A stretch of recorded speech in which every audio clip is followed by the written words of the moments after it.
Hi dear students and parents, welcome back to my channel Amrita Vishwa Vidyapeetham. మరి already దీని యొక్క update అయితే వచ్చేసింది. మరి రిజిస్ట్రేషన్స్ అయితే స్టార్ట్ అయినాయి.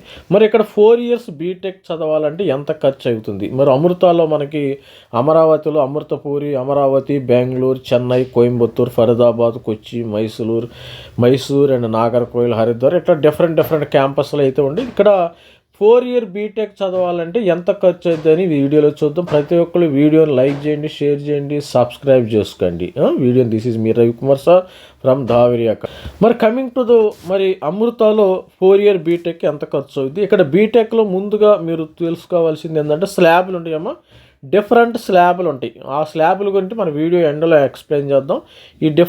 ఈ స్లాబులో పడితే ఒక ఫీజు అమృతం అంతా ఒకటే ఉంటుంది ఫీజు. కొద్దిగా ఒక 1000 రూపాయలు, 2000, 10,000 ఎక్కువ తక్కువ ఉండొచ్చు, కానీ డిఫరెంట్ క్యాంపస్లకి డిఫరెంట్గా ఫీజెస్ ఉండే అవకాశం అయితే ఉంటుంది. సేమ్ ఆల్మోస్ట్ ఆల్ సేమ్ ఉంటాయి. ఇక్కడ చూడండి, స్లాబ్ 1లో మీరు చూసినట్టయితే అన్నీ సేమ్ ఉంటాయి. స్లాబ్ 1లో 1,50,000 ఫీజు ఉంది. స్లాబ్ 2లోకి వచ్చేటప్పటికి తర్వాత కొద్దిగా పెరిగింది, 2,25,000, 2,70,000, ఓవరాల్గా 2,70,000, 2,90,000, యావరేజ్గా 2,70,000 దాకా ఫీజు ఉంది, 2,90,000. మరి స్లాబ్ 3 విత్ స్కాలర్షిప్. ఈ స్కాలర్షిప్ అనేది ఇదంతా ఒక బుల్షీట్ లాంటిది. ఆ స్కాలర్షిప్ ఇచ్చేది లేదు, పెట్టేది లేదు. వాళ్ళు స్కాలర్షిప్ అంటారు, కానీ మరి అది ఎంతవరకు ఇస్తారో ప్రాక్టికల్గా ఐఎమ్ నాట్ షూర్. ఇక్కడ చూడండి, స్లాబ్ 3లో 3,25,000, 4 లక్షల ఫీజు అంటే సంవత్సరానికి ప్రయాణం. ఈ స్లాబ్లో పడ్డారనుకోండి, మీరు ఈ విధంగా కట్టాలి. మరి regular fee non scholarship category. మరి వీళ్ళంతా నాన్ స్కాలర్షిప్ కేటగిరీ. అసలు మీకేమి మరి డిస్కౌంట్, స్కాలర్షిప్ అంటే ఏమి లేదమ్మా, discount, non discount, with discount, without discount. అంటే స్కాలర్షిప్ ఏదైనా సెంట్రల్ గవర్నమెంట్ వాళ్ళు ఇక్కడ స్కాలర్షిప్ ఇచ్చే పరిస్థితి అయితే లేదు. ఇక్కడ చూడండి, 4,50,000, 6 లక్షల దాకా మరి ఫీజు ఉంది. ఇక్కడ చూడండి, ఇక్కడ డిఫరెంట్ మరి అదేవిధంగా ఈ డిఫరెంట్ బ్రాంచ్లకి డిఫరెంట్ ఫీజెస్ కూడా ఉండటం జరిగింది. ఇక్కడ చూడండి సార్, మరి ఈ ఫీజెస్ సంగతి ఏంది, ఈ స్లాబుల సంగతి ఏంది, దీని కథా కమావేశం ఏంది సార్ అంటారు మీరు అడిగితే నేను ఇన్ డీటెయిల్గా మీకు ఎక్స్ప్లెయిన్ చేస్తాను. ఫస్ట్ స్లాబ్ 1లో ఉండాలంటే ఒక మినిమం CGPA ఉంటుందమ్మా, అది మెయింటైన్ చేయాలి. అప్పుడు మీరు 4 years అదే స్లాబ్లో ఉండటం జరుగుతుంది. స్లాబ్ 2లో మీకు కానీ సీట్ వస్తే, సపోజ్ నేను స్టార్టింగ్ పొజిషన్ చెప్తాను, స్టార్టింగ్లో మీరు బీటెక్ ఫస్ట్ ఇయర్ జాయిన్ అయినప్పుడు స్లాబ్ 1లో జాయిన్ అయ్యారు అనుకోండి, అదే స్లాబ్లో ఉండాలంటే మీరు మినిమం ఇంత CGPA మెయింటైన్ చేయాలి. మరి బీటెక్ సెకండ్ ఇయర్లో జాయిన్ అయ్యారనుకోండి, అదే స్లాబ్లో ఉండాలంటే మినిమం CGPA మెయింటైన్ చేయాలి. ఇట్లా CGPA దీని గురించి ఎంత CGPA అనేది నేను వీడియో ఎండ్లో చూపిస్తాను. వీడియోని అయితే మరి స్కిప్ చేయకుండా చూడండి ప్రతి ఒక్కరు కూడా. మరి ఇది వర్తా కాదా, మనకి రిటర్న్ ఆన్ ఇన్వెస్ట్మెంట్, ఎంత డబ్బులు పెడతామో మరి అవసరమా లేదనేది కూడా ఎండలో చెప్తాను. వీడియోని అయితే లైక్ చేయండి, షేర్ చేయండి. ఇక్కడ అమృత విశ్వవిద్యాపీఠం బీటెక్ 4 years చదవాలంటే మనకి ఎంత ఖర్చు అయ్యే అవకాశం అయితే ఉంది. ఇప్పుడు స్లాబ్ 1 చెప్పాను కదా, ట్యూషన్ ఫీజు 1,50,000.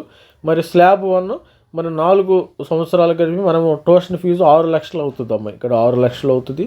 ఇక్కడ కాస్ట్ అండ్ డిపాజిట్ వచ్చి ఒక 10,000, మరి 6,10,000 ఈ ఫీజులు. మరి అదంతా చూసి ఆ టేబుల్ చూసి నేను ఇక్కడ సపరేట్గా మీ కొరకు ఇండివిజువల్గా మరి అర్థం అవటం కోసం రాశాను. Hostel fee, suppose hostel fee మనకి సంవత్సరానికి 1,30,000 అనుకుంటే 4 సంవత్సరాలకు కలిపి 5,20,000 రూపాయలు, మొత్తము 11,30,000 రూపాయలు అవుతుంది. గుర్తుపెట్టుకోండి, 11,30,000 ఎప్పుడు అవుతుంది? ఇది స్లాబ్ 1లో ఉంటే మీ ఫీజులు 11 లక్షల.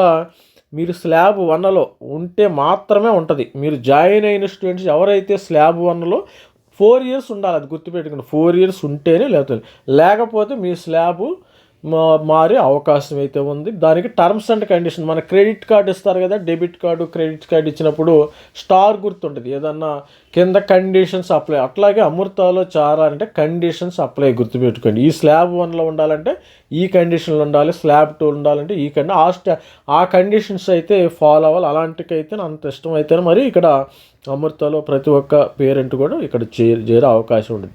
సీట్ అయితే గ్యారెంటీ, నో ప్రాబ్లం. మరి JEE లాగా అంత సీన్ ఏం లేదు. సీట్ మీరు ఎంట్రన్స్ ఎగ్జామినేషన్ రాస్తే you will get seat, 100% seat అమ్మ. మరి విట్టులో కానీ అమృతలో కానీ 100% సీట్ వస్తుంది. ఫీజెస్ మాత్రం తెలుసుకుని జాయిన్ అవ్వండి. సపోజ్ ఇక్కడ ట్యూషన్ ఫీజు స్లాబ్ 2లో చేరితే 2,75,000 రూపాయలు ప్రయాణం. మరి 4 సంవత్సరాలకి 11 లక్షలు అయ్యే అవకాశం ఉంది. మరి హాస్టల్ ఫీజుతో కలిపి 16 లక్షల రూపాయల దాకా అయ్యే అవకాశం అయితే ఉంది. మరి బీటెక్ 4 ఇయర్స్ స్లాబ్ 3లో చేరాను అనుకో, సపోజ్ నేను 4 లక్షలు సంవత్సరానికి 4 lakhs పర్ యానం, 4 years కలిపి 16 లక్షలు, హాస్టల్ మెస్ ఫీజు కలిపి మరి ఇవి 1.3 కదా, 5,20,000 రూపాయలు, మొత్తము 21 లక్షలు 21,20,000 రూపీస్ అవుతుందమ్మా. అది గుర్తుపెట్టుకోండి స్లాబ్ 3లోనే. ఇక స్లాబ్ 3లో చూసి 21 లక్షలు అవుతుంది. మరి స్లాబ్ 4 సంగతి ఏంటి? మరి దీనికి స్లాబ్ 4 ఉంది మనకి. ఇక అంతగా హైయెస్ట్. మరి ఎంత ఖర్చు, మరి రిటర్న్ అని చూడండి. ఇక్కడ ట్యూషన్ ఫీజు 6 లక్షల రూపాయలు స్లాబ్ 4లో. స్లాబ్ 4లో ట్యూషన్లో ఫీజు 20 లక్షల రూపాయలు, 6 లక్షల రూపాయలు. మరి 4 yearsకి 24 లక్షల రూపాయలు ట్యూషన్ ఫీజు అవుతుందమ్మా. పెద్ద గోని సంచి తీసుకెళ్ళి వాళ్ళకి ఇవ్వాలి ప్రతిసారి. మరి హాస్టల్లో మెస్ ఫీజు 1,30,000 రూపాయలు, హాస్టల్ మెస్ మొత్తము 5,20,000 రూపాయలు. మొత్తం ఇక్కడ 30 లక్షలు అవుతుంది. 29,20,000 అనుకోండి, 29 లక్షలు. మరి స్లాబ్ 4లో 30 లక్షలు అవుతుంది. మరి స్లాబ్ 3లో మరి 22 లక్షలు అవుతుంది. మరి స్లాబు ఇక్కడ వచ్చి 2లో వచ్చేసేసరికి ఒక 17 లక్షల దాకా అవ్వే అవకాశం ఉంటుంది. మరి స్లాబ్ 1లోనే మనకి 12 లక్షలు అవుతుంది. ఇక్కడ మీకు 12 lakhs అయ్యే అవకాశం ఉంది. మరి ఈ ఒక స్లాబ్లోనే ఉండాలంటే conditions apply.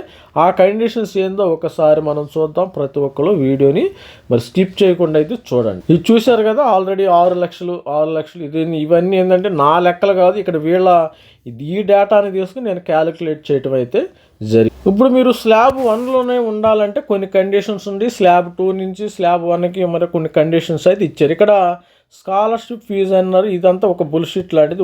Okay discount. Slab 1-2 is allotted for the academic year.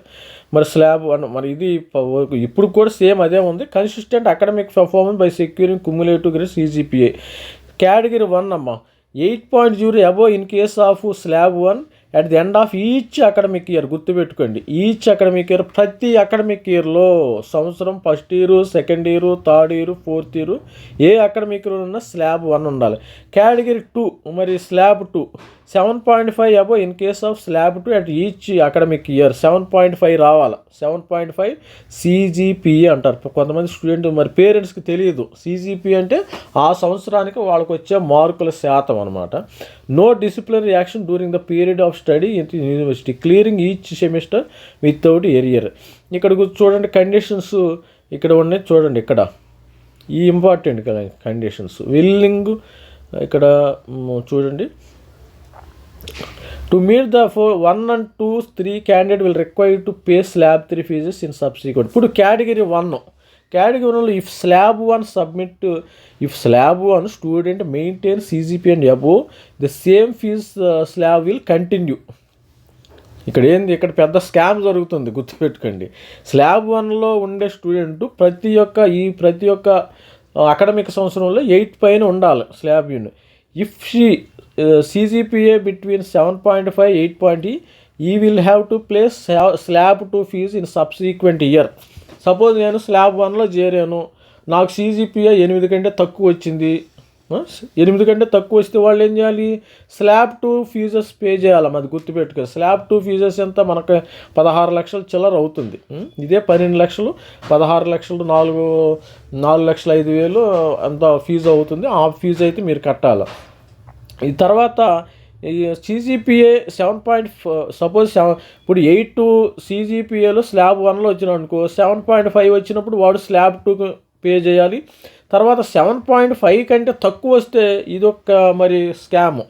Slab 3 pay చేయాలి. అది గుర్తుపెట్టుకోండి. ఇది కేటగిరీ 1 వాళ్ళు డౌన్ గ్రేడ్ అవుతారు.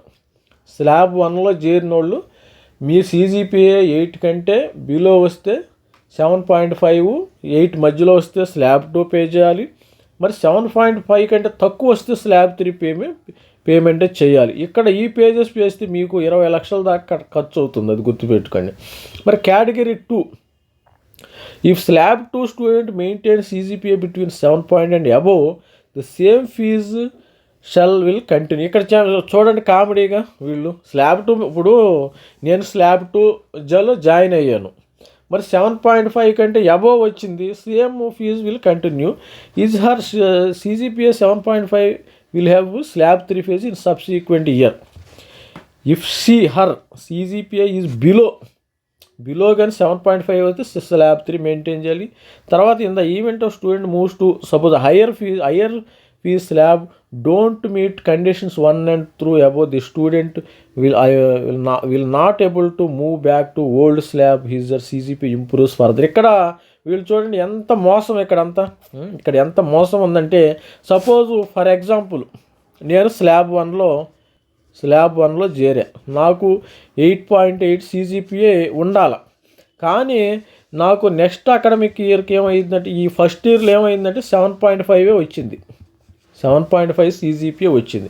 7.5 CGPA వచ్చినప్పుడు నేనేంది స్లాబ్ 2కి వెళ్ళా, స్లాబ్ 2కి డౌన్ గ్రేడ్ అయ్యా. అప్పుడేమైంది, నేను స్లాబ్ 2లో ఈ సెకండ్ ఇయర్ ఏం చేశాను, సెకండ్ ఇయర్ బాగా కష్టపడి చదివా. సరే 9.9 CGPA వచ్చింది. 9 CGPA నాకు వచ్చింది. మరి నన్ను థర్డ్ ఇయర్ మరి స్లాబ్ 1లో పెట్టాలి కదమ్మా. స్లాబ్ 1లో పెట్టేస్తారు మరి కానీ ఇక్కడ మూవ్ చేయరంట, అది గుర్తుపెట్టి. CGPA improves further substitution will not be able to move back to old slab. అంటే స్లాబ్ 1కి మూవ్ అవ్వరు. నేను తర్వాత బాగా కష్టపడి చదువుకున్నా, కానీ ఎట్లా మూవ్ అయ్యే అవకాశం లేదు. ఇక్కడ ఇది పెద్ద స్కామ్ లాంటిది. ఇక్కడ కూడా చూసి జాయిన్ అవ్వండి ఎవరినైతే. మరి అదేవిధంగా నేను చెప్పేది ఏంటంటే, స్టూడెంట్ ఇక్కడ చూడండి స్లాబ్ 3 మరి స్లాబ్ 4 ఉన్నారు. ఇప్పుడు నేను చెప్పదలుచుకునేది ఏంటంటే స్టూడెంట్స్కి, ఫస్ట్ ఆఫ్ ఆల్ మీరు ఎవరైతే అమృతాలో మరి జారాలనుకున్నారో, Amrita is the deemed university, one of the మంచి యూనివర్సిటీ, ఓకే, నో ప్రాబ్లం, అంతవరకు బాగానే ఉంది. మరి ఫీజెస్ విషయంలోకి వస్తే భారీగా బాధుడు. సపోజ్ మీరు ఫస్ట్ JEE ట్రై చేయండి అమ్మ. JEE ట్రై చేస్తారు. మరి JEEలో NITలో వస్తే, GFTలో వస్తే మరి మన మెంటర్షిప్ తీసుకోండి, ప్రతి ఒక్కరు తీసుకోండి. నేను మరి గైడెన్స్ చేయటం అయితే జరుగుతుంది.